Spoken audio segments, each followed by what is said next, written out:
Habían pasado casi 6 meses desde la última vez que Celina me había invitado a su casa. El mensaje llegó seco, sin emoticonos, sin llamada previa. Cena en casa este jueves a las 6, por el Día de la Madre. No pude evitar arquear una ceja.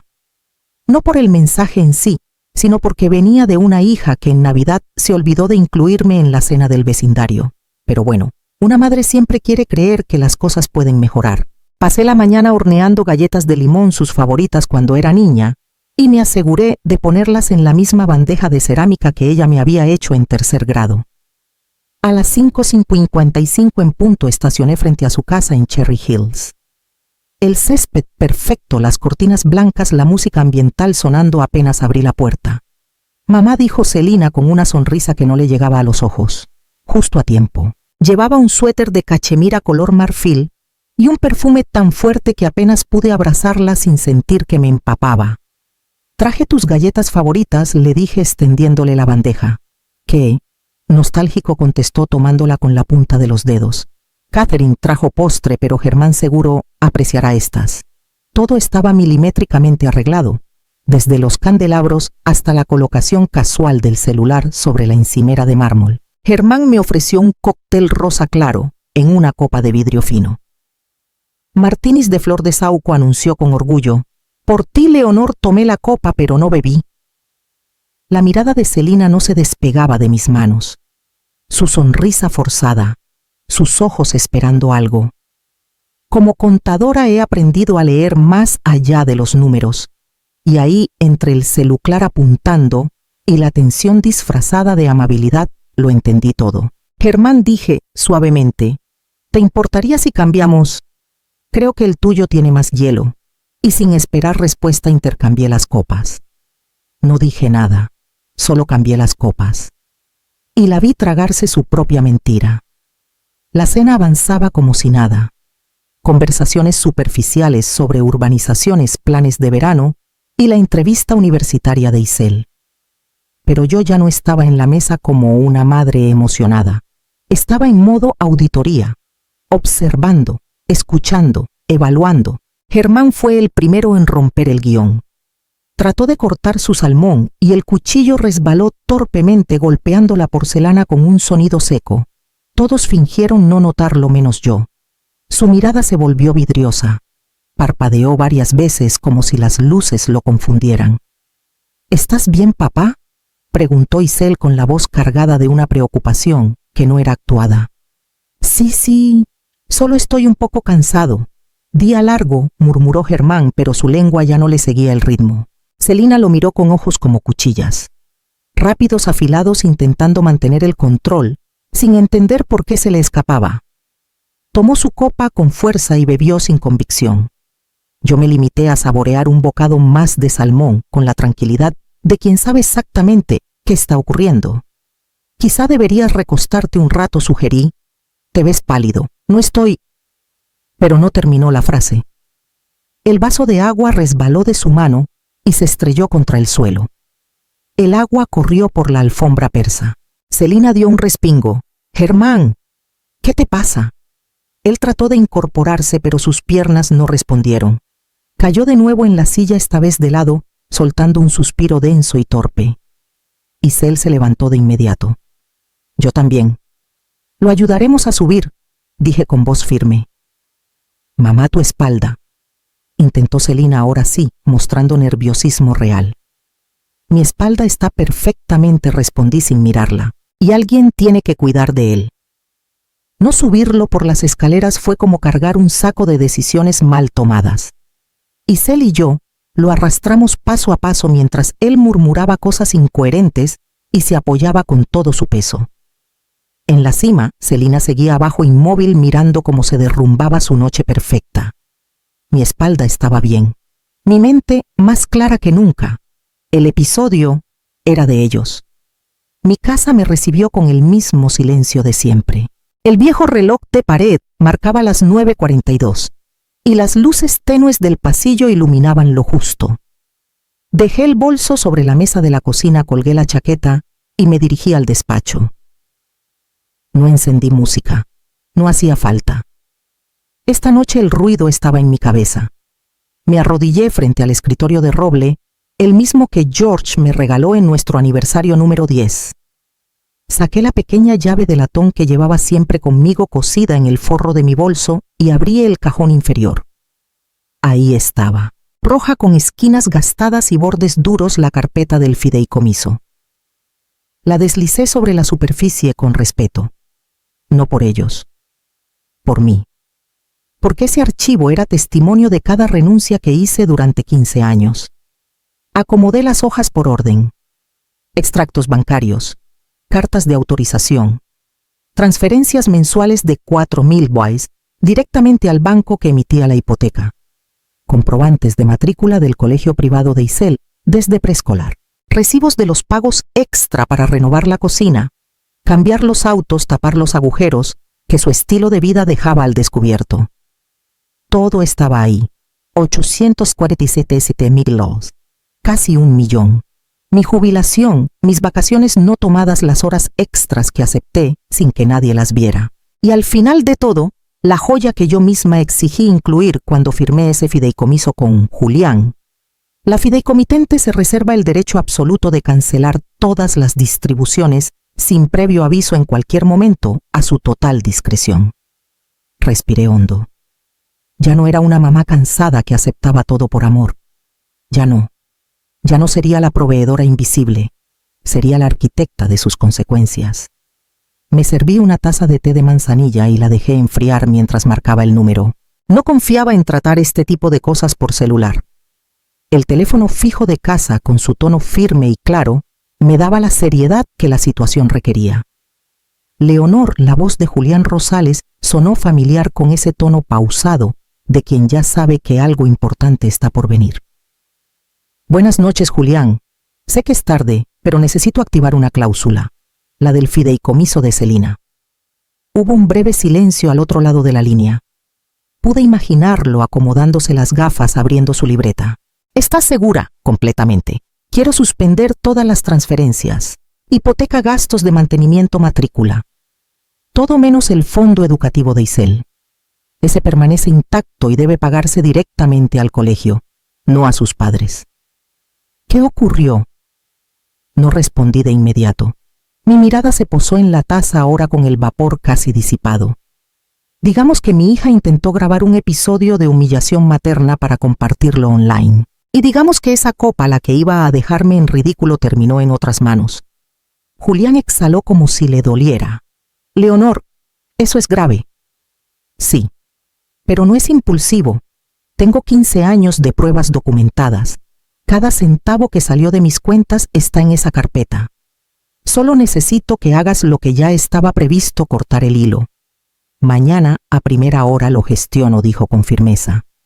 El banco será notificado antes del mediodía. El pago de este mes no saldrá. Gracias, Julián. ¿Estás bien? Estoy lúcida. Eso es más que suficiente. Colgué y por fin tomé un sorbo de té. Tibio. Preciso. Como la decisión que acababa de tomar. No pedí justicia. Pedí exactitud. Y en eso los números no fallan. El primer llamado llegó el miércoles a las 9:12 de la mañana. Un número desconocido. Señora Beltrán, dijo una voz seca. Habla Constance Weber del First National Bank. Llamo en relación a la hipoteca de la propiedad ubicada en Cherry Hills. El pago del mes no fue procesado. Correcto, respondí sin alterar el tono. Ya no me ocupo de esos asuntos. Hubo una pausa incómoda. ¿Sabe usted cómo podríamos contactar al señor o la señora del solar? No tengo cómo ayudarla, concluí y colgué. A las 10:40 el celular vibró. Germán, Leonor dijo. Apurado, hubo un error con el banco. Dicen que se cerró el fondo fiduciario. ¿Sabes algo? Sí. Lo cerré yo. ¿Qué? No puedes hacer eso. Contábamos con ese apoyo. No contaron conmigo cuando intentaron grabar mi confusión, Germán. Se quedó mudo unos segundos. Fue un malentendido. No fue un malentendido. Fue un cálculo. Y ahora te toca hacer los tuyos. Colgué. No tenía energías para enseñarle a sumar. Al mediodía, Celina apareció sin avisar. Su SUV, blanca, estacionada de cualquier forma frente a mi jardín bien podado. Tocó con insistencia hasta que abrí. Mamá empezó con una voz que no le temblaba por tristeza, sino por frustración. ¿Qué estás haciendo? Tomando control de mi dinero. Algo que tú hiciste con mi dignidad. Y vas a castigar a todos por una broma. Una broma. Drogar a tu madre para grabarla desorientada es una broma. Sus ojos se llenaron de lágrimas. No supe si por remordimiento o por miedo. Vamos a perder la casa, dijo bajito. ¿Y qué querés que haga? ¿Seguir pagando para que puedas despreciarme con estilo mamá, por favor? Celina, yo no soy tu enemigo. Solo soy la persona que te sostuvo en silencio. Y ya no más. No gritó, no lloró. Solo bajó la mirada, como una niña pillada, como alguien que pensó que nunca habría consecuencias. Querían respuestas, y lo único que les ofrecí fue el silencio que tanto ignoraron. Apenas pasadas las 6 sonó el timbre. Me asomé por la cortina y ahí estaba Isel con una mochila colgada al hombro y una expresión seria que no le conocía. Tenía los hombros rectos, pero los ojos cargados. Hola, abuela, dijo sin rodeos. ¿Puedo quedarme aquí esta noche? Claro que sí, hija. Pasa. Entró en silencio. Dejé que acomodara su mochila en el sofá y le ofrecí limonada recién hecha. Se sentó a la mesa de la cocina esa donde le enseñé a dividir fracciones cuando nadie más tenía paciencia. Mamá y papá llevan todo el día peleando. Gritan por el dinero, por la casa, por vos. Dicen que arruinaste todo. Pero yo vi lo que pasó, abuela. Yo estaba ahí. Asentí sin apurarla. Quiero saber la verdad. Sin rodeos. Me senté frente a ella. Abrí la carpeta roja y la giré para que pudiera ver los documentos. Durante 15 años transferí cada mes $4,000 a un fideicomiso. Ese dinero pagó la hipoteca de la casa, el colegio privado, las vacaciones, las remodelaciones. Y todo sin que tus padres lo reconocieran. Isel hojeaba los papeles con las cejas fruncidas. Le señalé los recibos de su matrícula. También abrí un fondo a tu nombre. Ese no se toca. Ni tus padres pueden acceder a él. Está ahí para tu universidad, esté quien esté a tu lado. Todo esto lo hiciste vos sola, con trabajo, con ahorros, sin pedir nada a cambio. Solo respeto y cariño. Pero eso se fue desvaneciendo y Isel bajó la mirada. Pensé que papá ganaba mucho, que mamá era exitosa con su negocio de diseño. No, mi amor, lo que tenían no era riqueza, era fachada. Entonces, dijo despacio procesando, no éramos ricos. Le sonreí con ternura tocándole la mano con suavidad. No, eran financiados. Llegaron a las 6 en punto como si la puntualidad pudiera maquillar lo que venían a hacer. Celina traía una pequeña orquídea blanca envuelta en celofán. Germán, con su sonrisa de hombre de negocios bien ensayada, cargaba una botella de vino que probablemente no podían permitirse ahora. Gracias por recibirnos, mamá, dijo Celina dándome un abrazo que no sentí. Buenas noches, Leonor agregó Germán asintiendo hacia Isel, quien los observaba desde la cocina. Pasen, respondí sin emoción. La cena está servida. Habíamos preparado una comida sencilla, pan fresco, pollo al horno y vegetales del jardín. Nada de platos elaborados ni vajilla de porcelana. Solo lo necesario, lo honesto. Queremos comenzar esta cena con una disculpa, empezó Celina dejando la orquídea sobre la mesa como si fuera una ofrenda. Una disculpa sincera, añadió Germán tomándole la mano. Por lo de aquella noche. Fue una terrible decisión. Fue una traición, corregí sin alterar el tono. Una puesta en escena para exponerme como si fuera un chiste. No era nuestra intención, dijo Celina bajando la mirada. No. Y la cámara en la encimera, y las copas servidas de forma tan estratégica. Silencio. Reconocemos que fuimos desconsiderados, dijo Germán. Y también que hemos dependido demasiado de tu apoyo. Eso no es una confesión. Es un inventario, respondí cortando un pedazo de pan con calma. Queremos arreglar las cosas, dijo Celina con una lágrima que parecía medida. Retomar la relación. Volver a empezar, antes o después de que el banco ejecute la hipoteca. Nadie respondió. Solo se escuchaba el tic-tac del reloj de cocina. «Mamá, te necesitamos», dijo Celina por fin sin disfraces. Me incliné ligeramente hacia el centro de la mesa. «¿Querés que vuelva a pagar para que puedas seguir ignorándome?» Germán tragó saliva. «No se trata solo del dinero». La miré a los ojos. A los mismos ojos que me miraban cuando era una niña y creía que yo era su heroína. Esos ojos hoy solo reflejaban urgencia. No vinieron por amor. Vinieron por dinero disfrazado de disculpas. Isel había permanecido en silencio durante toda la cena, moviendo la comida en el plato sin tocarla. Sus ojos se deslizaban de un rostro a otro como si midiera la distancia entre lo que se decía y lo que realmente se sentía. Cuando Celina se levantó con tono forzado y voz trémula intentando recuperar terreno, fue Isel quien habló primero. «¿Y qué vas a hacer si abuela no vuelve a pagar?» Celina se giró sorprendida por el filo en la pregunta. «Isel, esto no es asunto tuyo». «Sí lo es. Esta casa, mi colegio, las vacaciones, todo lo que creímos que era nuestro, también era parte del show». «No digas tonterías», replicó Celina perdiendo la compostura.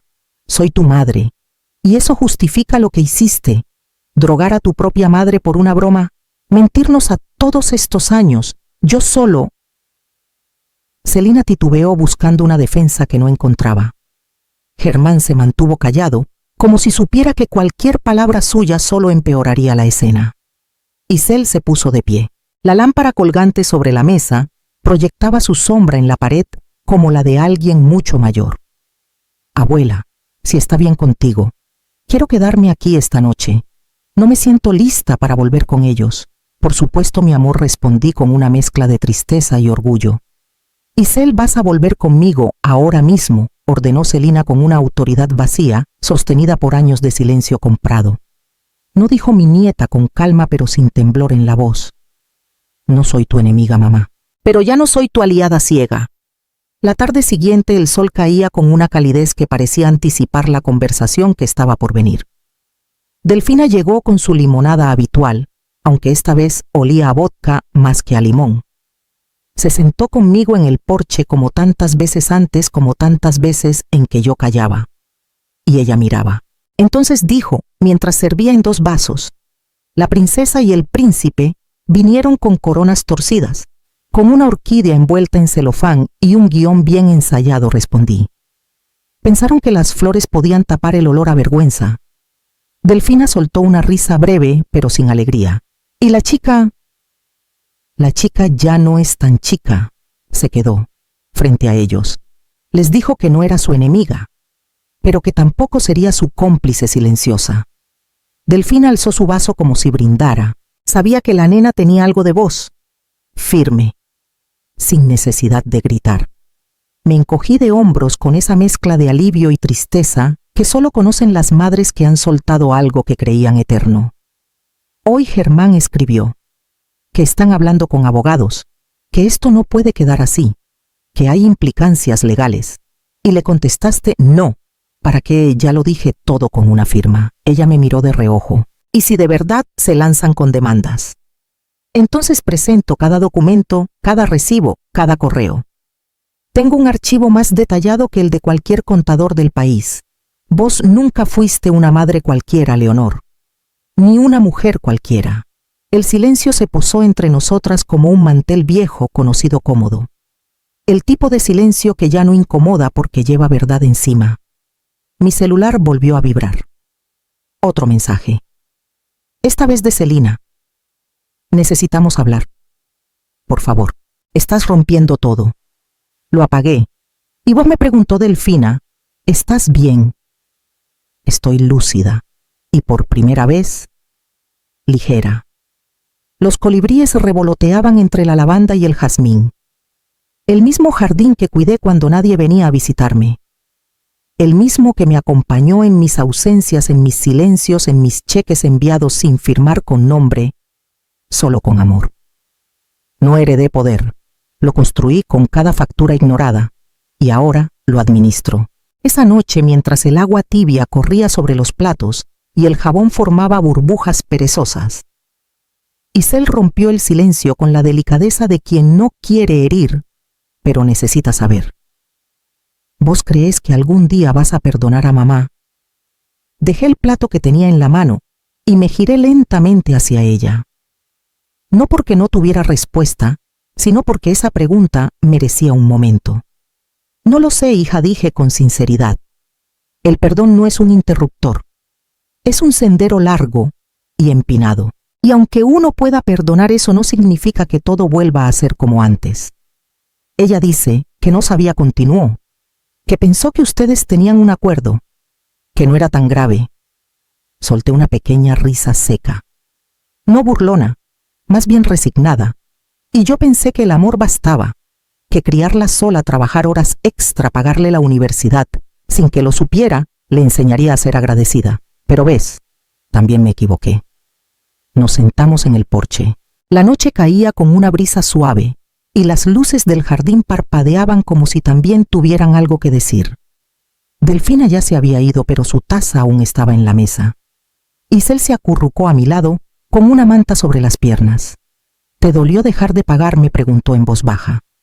Menos de lo que me dolía seguir haciéndolo mientras me ignoraban. Hay silencios que pesan más que cualquier factura. Guardamos silencio unos segundos. Isel miraba al frente, pero su mano buscó la mía y la sostuvo con firmeza.